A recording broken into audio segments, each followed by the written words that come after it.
যাই হোক, শেষ পর্যন্ত ধৃত দুর্যোধন পাণ্ডবদের দূত ক্রিয়ার আহ্বান করেছিলেন। দুর্ভাগ্যজনক সেই প্রতিযোগিতার আবহে দুর্যোধন ও তার ভ্রাতারা পাণ্ডবদের সাধ্বী ও নিষ্ঠাবতী পত্নী দ্রৌপদীকে করায়ত্ত করে রাজা ও রাজপুত্রদের সেই সভায় অপমানজনক বিবস্ত্রা করার অপচেষ্টা করেছিল। শ্রীকৃষ্ণের দিব্য হস্তক্ষেপের ফলে তিনি রক্ষা পান বটে, কিন্তু জালিয়াতি ও ছলনাপূর্ব সেই দ্রুত ক্রিয়ার পাণ্ডবদের রাজ্য আত্মসাৎ করা হয় এবং তাদের বলপূর্বক 13 বছরের জন্য নির্বাসন দেওয়া হয়।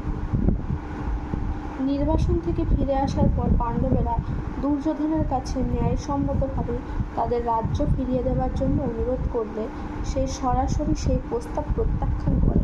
রাজপুত্রদের জনপ্রশাসনে তাদের দায়বদ্ধতার কথা বিবেচনা করে তারা তাদের দাবি মাত্র 5টি গ্রামে সীমাবদ্ধপূর্বক পুনরায় অনুরোধ করলে দুর্যোধন উদ্ধতভাবে বলে যে সে তাদের সূচাগ্র পরিমাণ জমিও দেবে না।